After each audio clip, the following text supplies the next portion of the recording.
Gentlemen, how are we? Brian, what's going on? How you doing? Kicking and grooving. Nice. Thanks for submitting your business and joining us on our podcast. We appreciate it. No worries. You know, it was one of my goals this year to guest on more shows. So Nice. you're taking that. So you're number one. Oh man, that makes us feel good. We appreciate that. It's a brand new venture we're starting out with. My name is Kyle, by the way, and I'm located in Northern California, in the Bay Area, Silicon Valley. And Aaron is actually my cousin. I know you've been talking with Aaron, so Nice. he's my cousin. And we kind of started this thing together to kind of let people's voices be heard and kind of inspire people, about what they've learned during the pandemic and how they've had to pivot or shift their business. So we're hoping to just help people out with these stories. Very cool. Quick question. Is this audio only or audio and video? No, this is audio and video. Yeah. Okay. Well, sorry for my drab background. Oh no! Look at us. I'd have fired up the studio. No, we're very, very casual, laid back. So no, this is all good. No, we're Very happy cool. on here and just discuss your business and how we can help other people. Kind of do the same thing and any advice that you would have. So Very cool. How many episodes deep are you? we are 2 episodes deep. So you're actually our 3rd episode. Nice. Yeah. How are you navigating the waters of podcasting? Yeah, we're having fun with it. It's fun. And, in other careers, I've had, people facing positions and things like that. But so I've actually found it to be, natural, just, speaking with people. And, it feels very comfortable to me. So I'm loving it so far. Very cool. Yeah. For me, well, I've got a few different podcasts going on, but yeah, like I just because I know that's probably a function of your studio, right? You probably produce a lot of podcasts, right? I don't want to. Right. Okay. Yeah. Day in, day out. It's that's my grind. So gotcha. Well, let's get right into it. There's no need to talk so much about myself. Talk to us about you. How long have you had the studio? The genesis of everything. wow. So the origin story.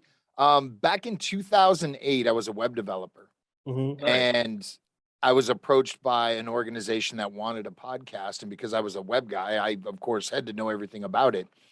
And so I figured it out, and that was the first podcast I was actually ever involved in.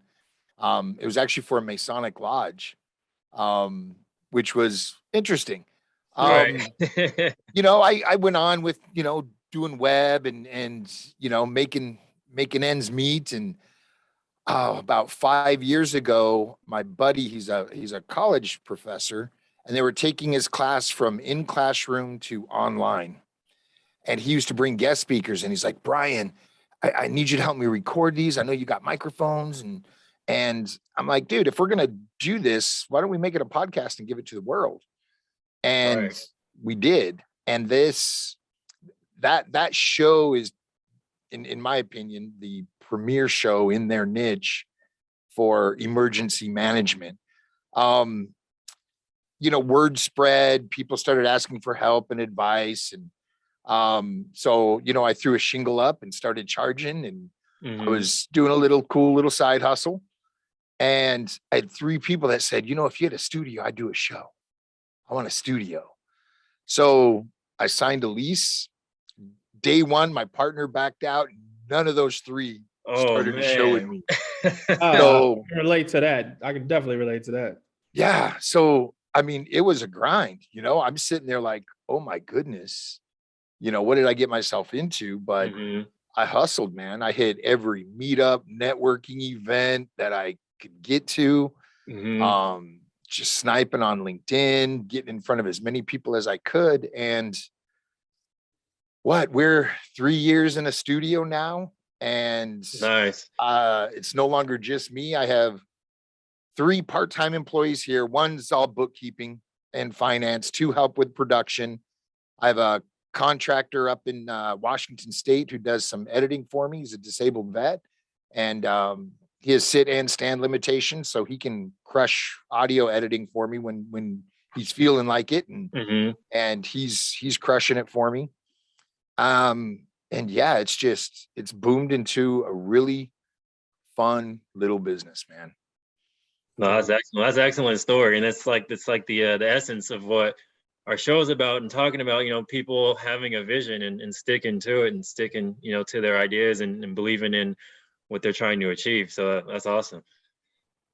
Yeah, it's you know, I tell people I am the most fortunate person in the world, because I have influencers, subject matter experts, just awesome people coming to my studio, paying me, and I get to sit there and learn. Right. You know, it's like, this is awesome. Wow. Yeah, no, that's excellent. That sounds like you're doing really well there. And no, that's an awesome story. And so I know you had to, like you said, you're hustling, hitting up meetups and things like that. What were some of the, I guess, the most important lessons you learned while doing that? You know what? Just coming up with that good story of why. You know, and I coach all my new shows. What is your why? Why do you want to start a show? And you really need to nail that down if you're going to tell a good story. Right. And figuring my why out actually turned into the mission of the studio, which is, we're here to help you tell your story.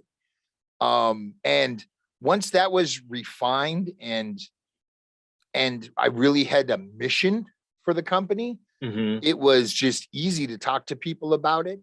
And that too is information I encourage all my show hosts to do, is write down that mission statement, come up with your core values, and making a decision becomes easy. You know, should I do this? Does it support my mission? Is it aligned with my values? If so, it's an easy yes. If then it's an easy no.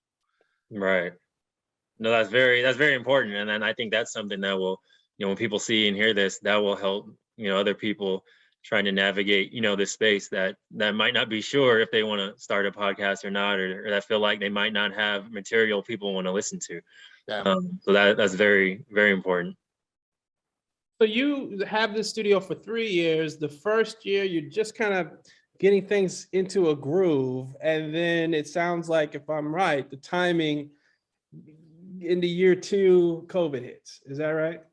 That then became the next challenge. You know, in year 1, I was hiding my car because the repo man was looking for me. I was living off credit cards, I'm begging people to pay their bill early. You know, it was rough, but you know, you get by, and repo man never found me, which was awesome. That's always good. But yeah, then when COVID hit, it went into, oh, what now? You know, I had a few hosts going, yeah, I really don't want to be around people.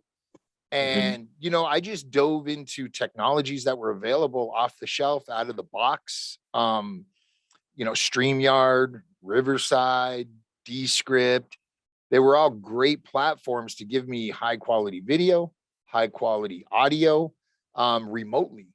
And I was able to talk some of those guys into still producing, which was cool. But then that opened up the world to me. I have show hosts all over the country. I have a host that lives in Kiev, actually packing his bag right now, getting ready to evacuate if Russia invades. I have a host that lives in Qatar, and we all dial in, we record their show and or do a live show. And then, you know, we take it from there. So COVID kind of opened my eyes up to tech, which opened the business world up to me. Right. And would you say that's helped you reach a wider audience, essentially, right? Much more so. Yeah, definitely. And I guess it expanded your business in terms of people that you could help produce their shows, right?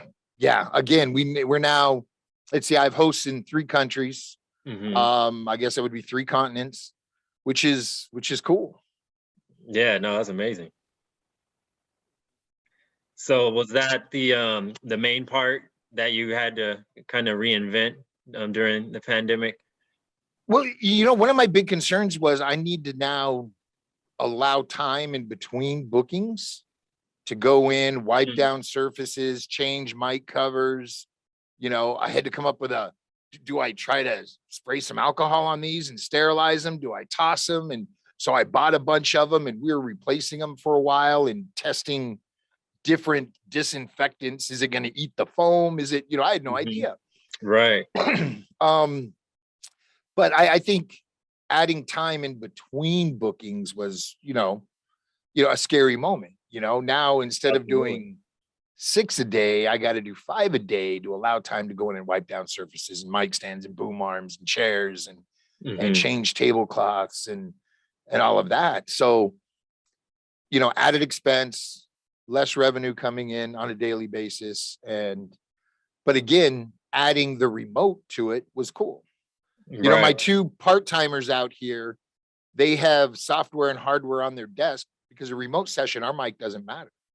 They don't have to Mhm. be in a sound treated environment. So we can literally have 3 shows going on at the same time now. And that I probably would have never thought of if it wasn't for COVID. Right. So, and essentially, like these challenges um, that you were able to overcome helped you actually to expand.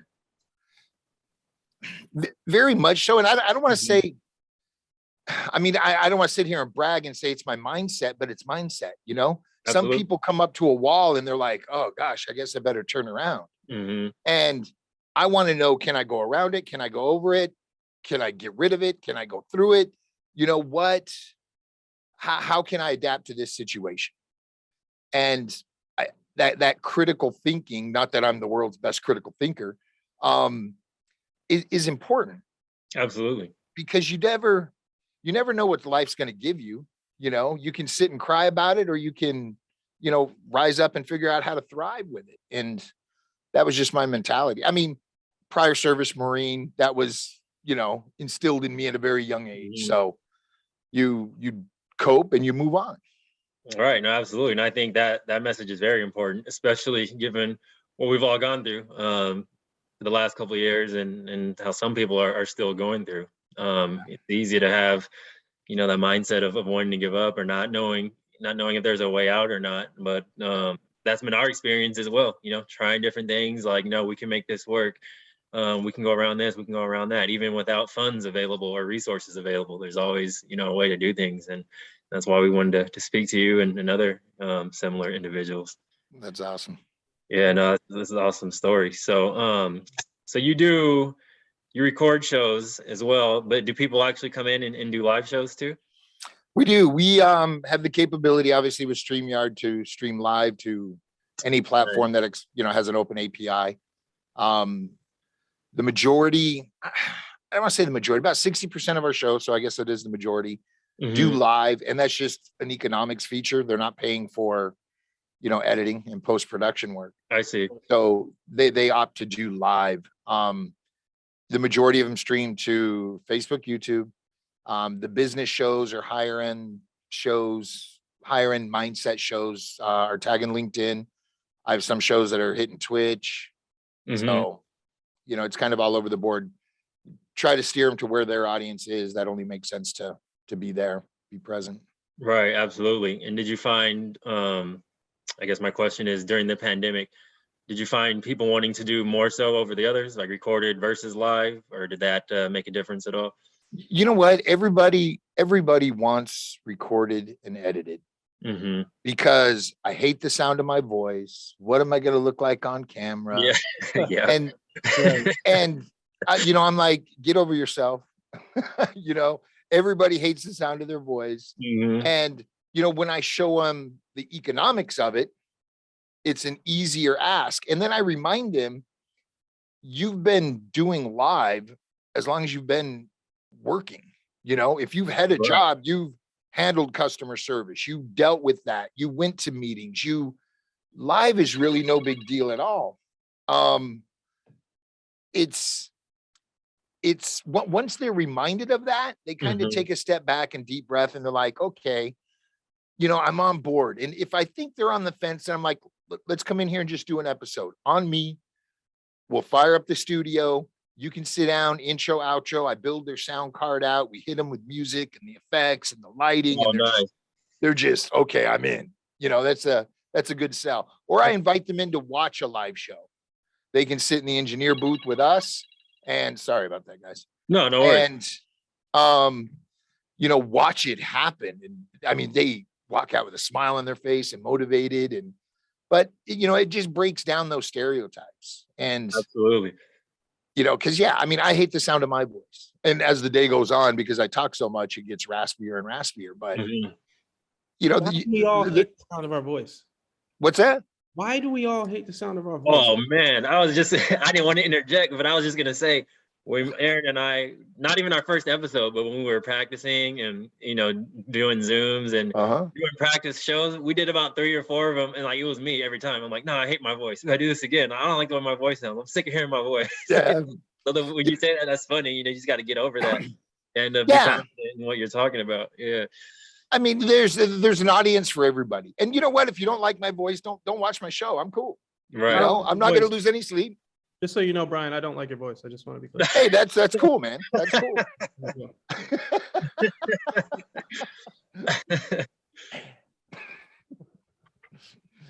No, I mean, people just, I gently remind them, get over yourself. It's not that serious.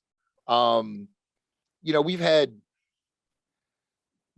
some people through the studio where I'm like, I'd hate to listen to that voice for a long while, but they've been guests, not hosts. I've had hosts come to me that want to do video, and I'm like, I would recommend just audio, because of your pace and the way you're talking. You're taking too long to think of the next thing. It's not riveting video. They're not talking with their hands. They're not engaging. They're just. So the other day it's like the monotone voice. I'm like, I can fix that audio in post. We can cut some of that dead air out. We can make, a show that people will want to listen to. But video, it's going to cost so much money to try chopping all that time off video wise, Sure. So, I mean, I don't want people to come here and spend money just to spend money. I want them to. I want them to have that mission. I want them to have a cool story. I met this young lady, and she told her story. This was actually at a meetup. And her story was this. She was 14 years old. Her entire family was dead. She somehow made it to the US as a refugee. She was from Afghanistan. She's Afghan. And so at 14 years old, she's now in a new country, a language she doesn't know, people she doesn't know, and she thrived, overcame, learned the language, got educated, college degree, and is crushing it. And I'm like, I have a daughter, and I'm like, there are daughters out there. There's some sons out there that need to hear this story. Absolutely. And I could never talk her into the studio, dude. Never. Really? And I'm so upset at myself. If I met her today, I probably could. But back then I was trying to figure out my game and I couldn't. I didn't. Right. And I'm so bummed that I lost that story because it was a remarkable story. No, absolutely. I mean, sometimes you hear these things or you see them, on the news or things like that, but it's way more important to get it, from the source and from like a real place, and from real people. Definitely. Yeah. Definitely. That's cool. I want to know a little bit about SitchRadio. Yeah. So my, I'm one of those guys that if I want it, I start acting and talking like I have it, so SitchRadio. Sitch is a play on the word situation. What's your situation? Radio, I want to eventually have, 8 hours a day, 6 days a week, live programming going out, live internet radio, Right. And maybe one day I'll get there. The hardware's purchased. I haven't pulled the trigger on the software yet because it's a monthly and, I can't fill the time, but that's the 5-year plan, if you will. But in the meantime, it's again started off as me. I was doing it all. When I was able to offload bookkeeping, I was so happy. I don't have to write invoices. I don't have to do collections. This is cool, Right. but that's where the term SitchRadio came from. Okay. And I just, and then the component of the live shows, is more radio-esque, live internet radio, if you will. Mm-hmm. But yeah, Sitch was just situation. What's your situation? What do you want to talk about? Come in here and share your situation. Mm-hmm. And that was the play. And, I think if I could go back and rename it, I might have, because there's some cool names of studios out there right now. And I'm like, oh, why didn't I think of that? But Right. that's hindsight, and I'm doing my best to carve out, a little place for the SitchRadio brand in the industry. But it's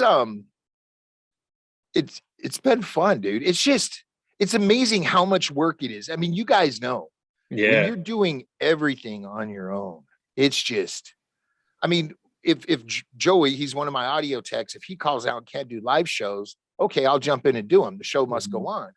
But now my emails aren't getting done. My sales calls aren't getting done. My discovery calls aren't getting done. And that stuff's more and more important, especially with corporate clients, because Right. we have a corporate client that pays us to host their show as well. So they kind of give us a hit list of who they'd like to see on the show. I see. We line up discovery calls. I've secured a host. We just signed for a second year with them. They were pleased with year one.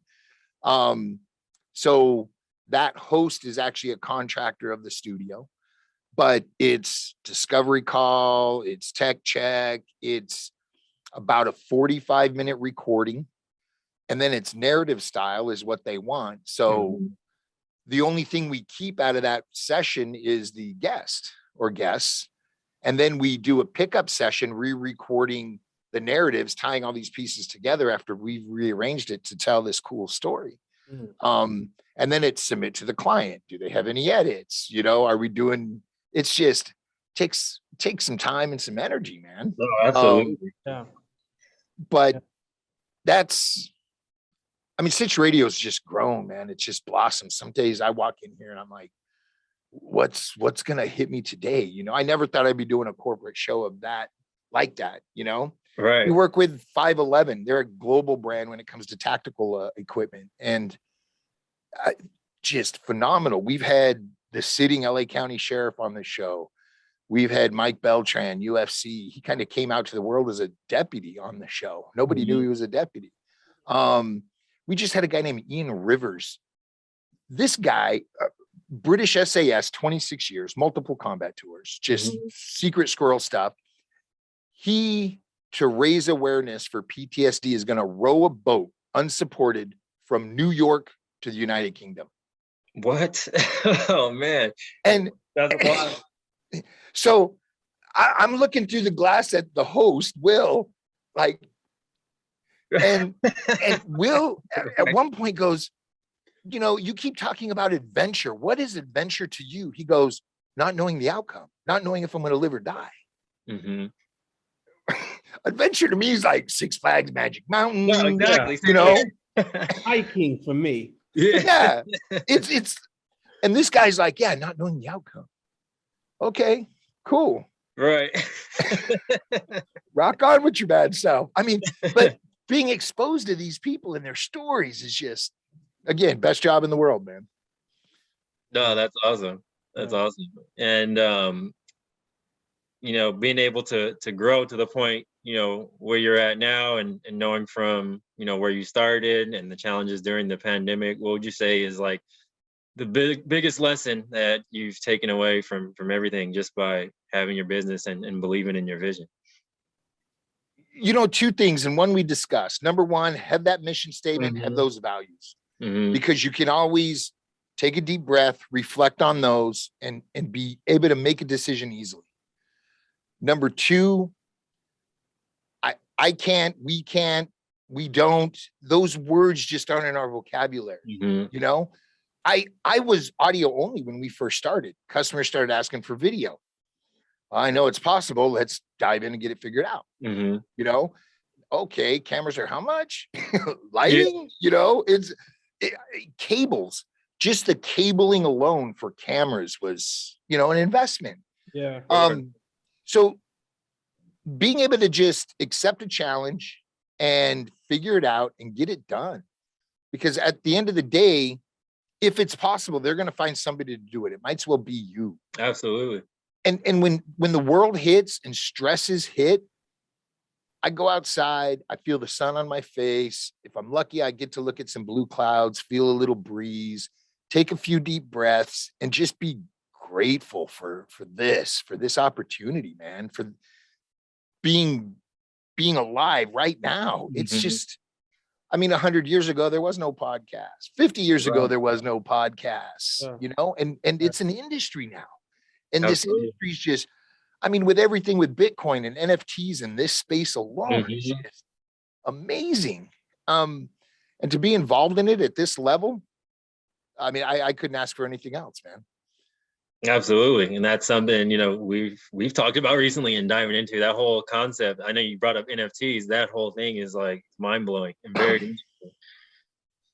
Yeah. I mean, it just plan. I think one of the biggest thing where people that want to get in this space or venture out into something is plan, and bounce that plan off some trusted confidants and rely on it.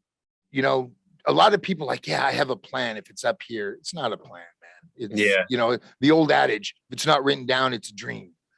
But that's reality. You've got to put pen to paper. You've got to prioritize. And again, you can bounce each task off that mission statement, off those values, reprioritize, and take that little tiny piece you can get done today and get it done. Don't put it off, and just chisel away at that plan. And before you know it, you're going to be talking to two cool kids on a podcast about what you've done, No, that's awesome. I'm glad you said that, because just with our experience and trying to build this platform and create a community, essentially, this isn't like something we came up with overnight. We're talking like almost a year, pen to the pad, like you said, like talking every day, conversations, bouncing new ideas off of each other, and really planning and organizing and getting in concept to the point where we're both comfortable, like, okay, we can execute this and we can help people. But like you said, it's all in the planning and putting things together. And sometimes it could take a while, but if you have the vision, then you got to have the confidence to execute and do it. All right. We're going to turn the hat around really quick here. At the same time, I want you guys to put your hand up in front of the camera, holding fingers up, 1 to 5, 5 being spot on. How well do you individually think, put your hands down out of view, so we can't see them. How well do you think you've executed that plan? On the count of 3, you're going to put those fingers in the air. You following? Yeah. 1, 2, 3. Okay. Hey, we put a lot of hard work into it. I'm like 3, 4, 5 times phone calls a day, talking to each other, 2-3 hours each. Like, we really were both dedicated to this, even with busy schedules, families, and we know each other so well. That just feels like it's meant to be, and in the making. And we always knew we wanted to do something, together. Even like 10 years ago, when I used to, live in Los Angeles, and maybe a little bit more than 10 years ago, I was actually playing baseball, and Aaron was just, my cousin would come pick me up so I could hang out and have something to do on the weekends and just relax. You know what I'm saying? That's cool. So that's how, we started really hanging out. And funny story, I didn't even meet him until I was like 18 years old. So wow, really? Yeah, we didn't grow up together or anything like that. He's from my dad's side of the family. So my grandfather's side of the family, they're all from, Michigan and the Detroit area. And so my grandfather was the youngest out of 12 kids, and he moved to Los Angeles with one of the older sisters when he was in high school, or when he was a teenager.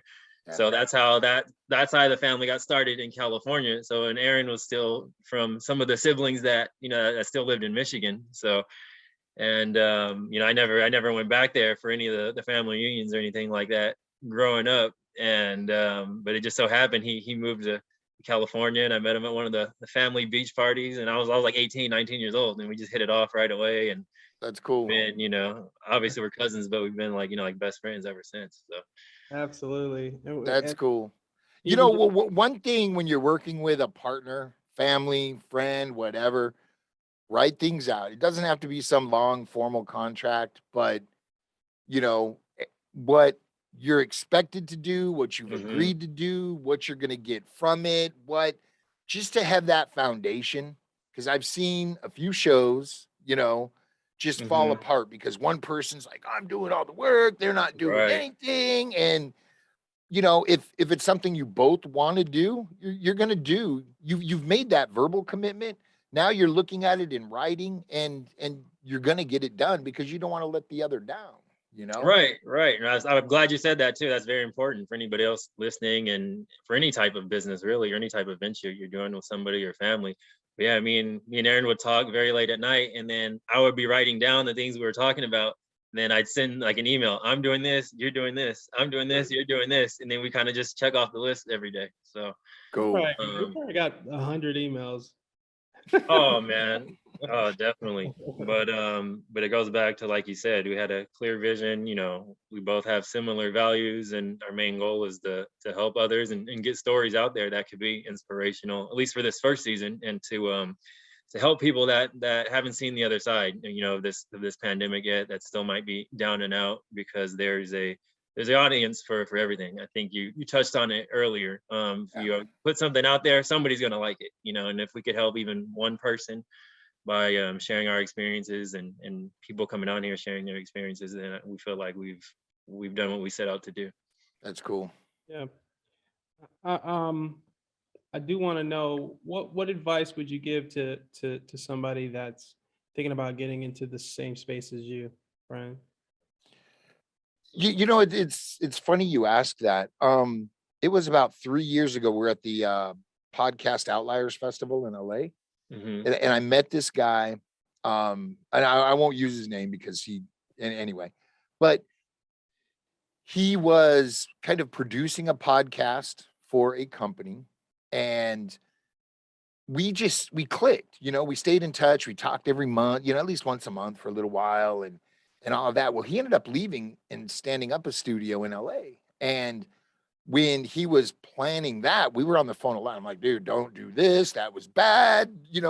I was just giving him all the advice I could from the lessons I learned. What was good, what was bad, what I failed at, what I wish I would have given more time.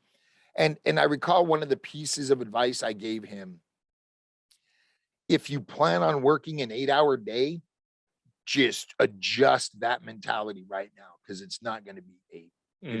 You're going to burn some hours.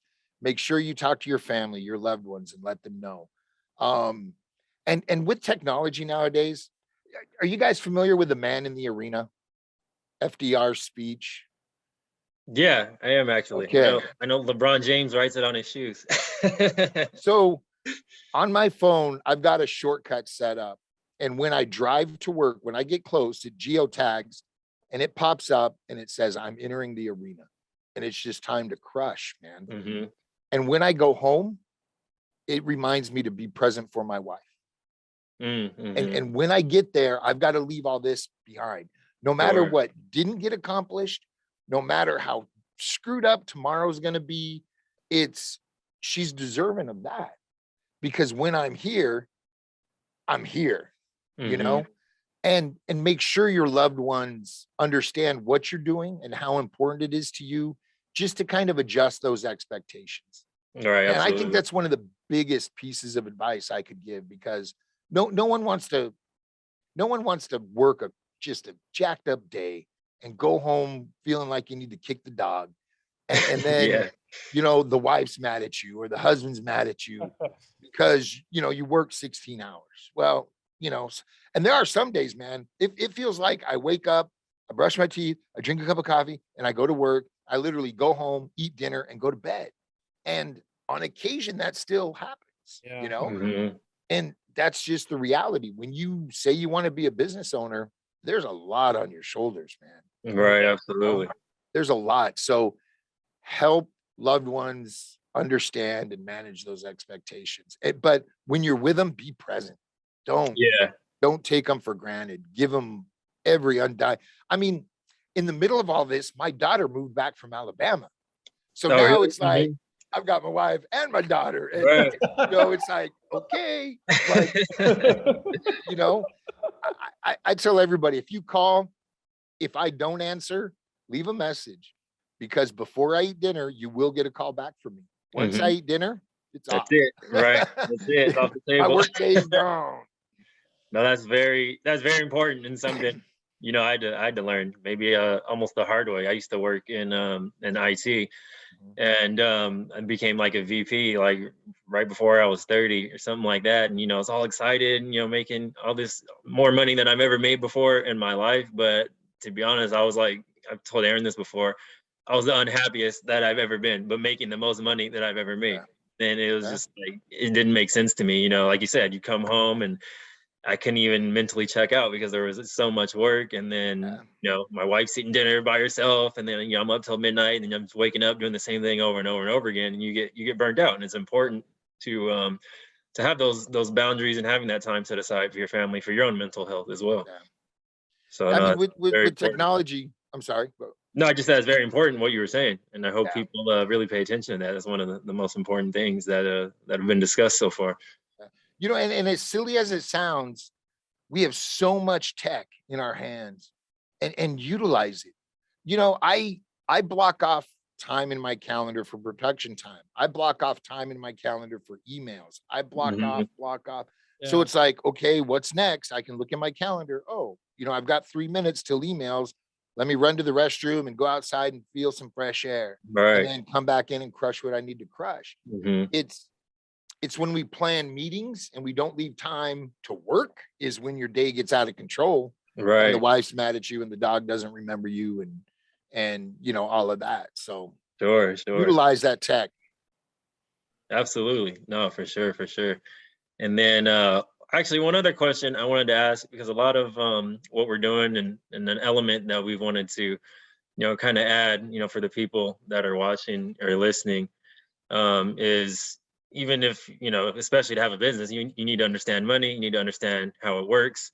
And, you need to be careful of what you're doing with that, or at least be mindful and financially literate. So I'm just curious, what did you learn, or what were you taught about money growing up, and how did you apply it to your business?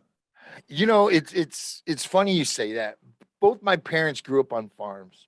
They actually went to school together. It was a one-room schoolhouse, all grades, and my grandmother was the teacher. And what? That's cool. Yeah. Dude, I've seen the one-room schoolhouse visiting back east. It's crazy. I mean, I went to LA Unified. It was, we had big schools and right. Okay.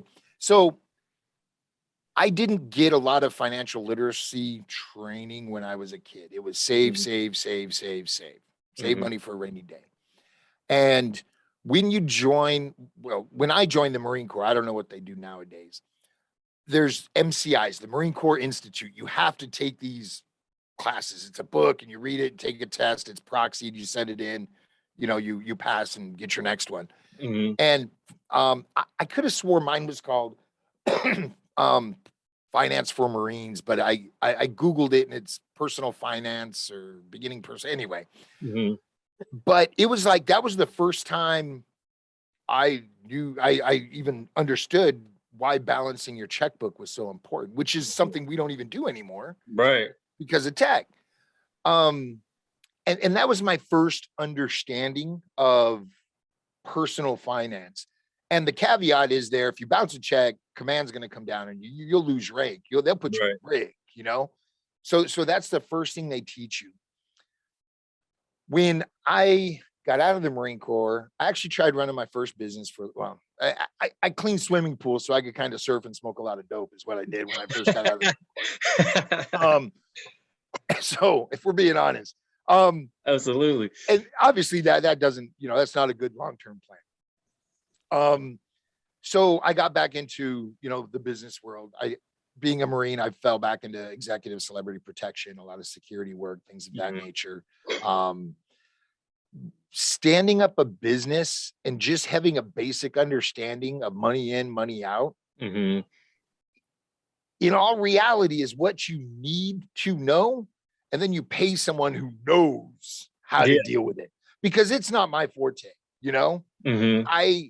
I'm like, I need a new camera. It's going to cost this. I send it to bookkeeping. They're like, you're going to have to wait a week. We need this check to clear. Okay, cool. They're telling me yes, no. Right. Moving beyond that, this year we're bringing in a financial planner to really think long term and help with that. It's not my forte, Right. I know it's important, and I know I'm not the guy to do it. So that type of education, it's especially nowadays, a fractional anything is you can buy it. A fractional CFO, a fractional COO, a fractional. So you bring in the talent, and then you can only do it if you know what your weaknesses are. And Sure. planning long-term finance, that's not my jam, man. I want to help creators create, I want to take off your shoulders what you hate doing, creating your podcast, and if it's a little bit, cool. If it's everything, awesome. We're here to just get your story out. And that's where I excel. And that's what I want to focus on. I don't want to focus on, 401k and where money, it's not my jam. Right. So with that having been said, I really don't know crap. I got people for that, which is cool. No, definitely. Oh man. So for anybody that might be seeing or listening, I love your business model. I love that you're helping people get their stories out. It's all positive stuff. And I want people to know where can they find you? Where can they look you up? Where can they find you? Where can they follow you?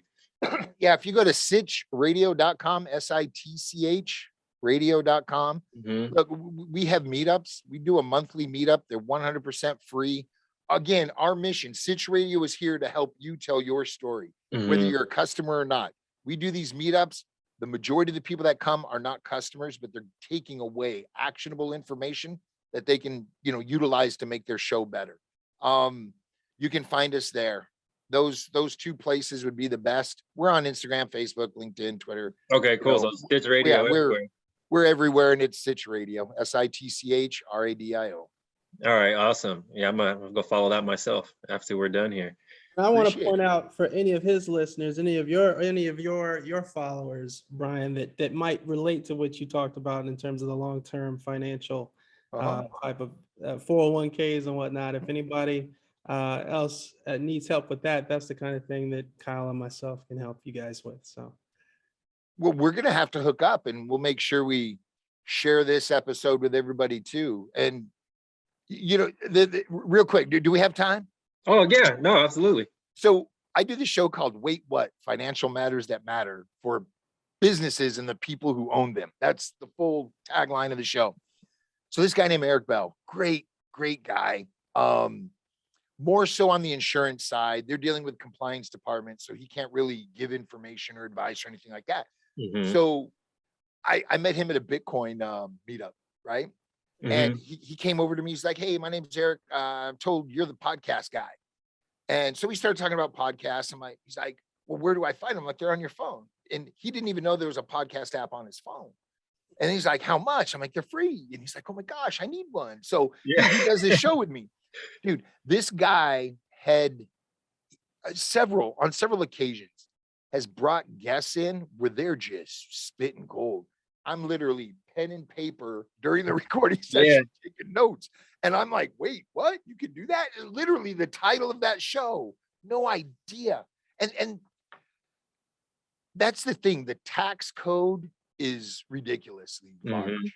And the amount of instruments that are available, depending on the banking institutions you're in. And here's the extent of my financial knowledge. Are different. A lot of people think Wells Fargo, Chase are great business banks. They don't have a lot of the same instruments that small merchant banks have for small business. Right. And just starting a relationship with a small merchant bank is going to do a small business so much more, and just be able to serve them so much more because they have more instruments to offer. And I didn't even know, banks had instruments, but I now know what instruments are. And I got people to handle it. So, yeah, that's very important. And I hope people, home that are going to see this are writing that down. You know, do your research, look at your small merchant banks before going to, like you said, like a Chase or a Wells Fargo. And find people like Aaron and Kyle who do know who that is their jam, because it's not my jam. And without people like Kyle and Aaron, I'd probably be sitting in a cell because I did something stupid for tax code I can't read, because I don't think you could start and finish reading the tax code in a lifetime. Oh, it's ridiculous. Yeah. But yeah, that's what started off our whole journey. Is we became financial professionals, and you know, studied, got our state licenses during the pandemic when our nine to fives were slowing down, or you know, when my whole department shut down at my job. And it was a dream job. I never would have, you know, I've always wanted to own my own business, and you know, maybe have a side hustle, but have my own thing, you know, doing it that way. But when I lost you know, my job, when my department shut down because of the pandemic, it just made me go full throttle. Like I need to do something for myself. And you're also creating a legacy as well, you know, something that you could share with your family, something that a family member could take over one day. So I'd say the ceiling is there's no ceiling really. But when you're working for somewhere, there could be a ceiling there, but the ceiling is endless in terms of what you can provide for other people, and help other people.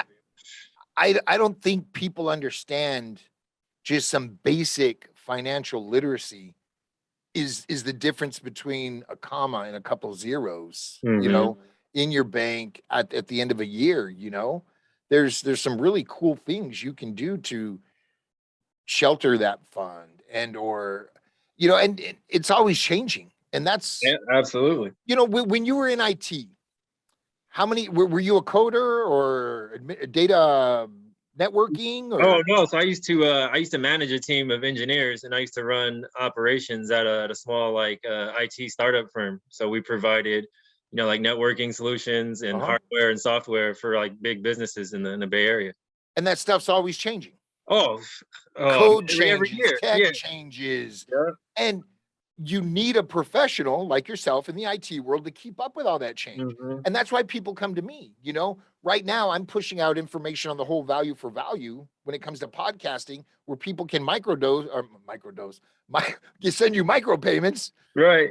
I don't know where that came from. Micropayments of Bitcoin for listening to your show. You know, but you know, this is my world, and you guys are in the financial world. So no, it's the same thing. You know, one of the people like in our network, they say, you know, a lot of these retirement strategies or life insurance plans and things like that, they're like cars. Like, okay, you have a 1995 insurance plan, but there's something that came out 3 years ago that, you know, you could grow your money faster. You could use it while you're alive, and it's tax free. Oh, what? I never heard of that before. You know, there's constantly new things coming out, and things changing. So we're just trying to bring that information to the community as well. Yeah, that's awesome. Oh, yeah. But yeah, no, thanks. You have anything else, Aaron? No, I don't, man. I think that was an awesome story. Glad to finally get to interview and talk. I know. No, I had a lot of fun. I want to, we're gonna have to connect with Brian and you know, keep the conversation going, so to speak. Definitely. But definitely. No, thank you for your time. Like I said, thank you for, you know, just getting out there and submitting your business to our show and spending the time to talk to us. And thank you for your service as well. Hey, no worries. And thank you for the opportunity, man. It's always nice to meet like-minded people in the space. And, you know, you guys are doing this so others can share their stories, which is phenomenal. We greatly appreciate you allowing me to run my mouth about SitchRadio a little bit. So. Oh man, no, that's what it's about. That's what it's about. And we'll have to have you on again one day. Anytime. When we grow this thing and all that, but we're definitely going to we'll shout you out, you know, when the episode is out, and we'll post you, you know, on our social media. Make sure you know, people can come and share their stories if they need your services, and you know, we're all just trying to help each other. Yeah, and tag us in everything you do, and we'll make sure we push it out to our audience as well. And you know, this was awesome. You guys rock. I appreciate that. No, you have a good rest of your evening. No, that was fun. I really enjoyed talking to you, Brian. All right, boys. Okay now. All right. Later. See Take you. care.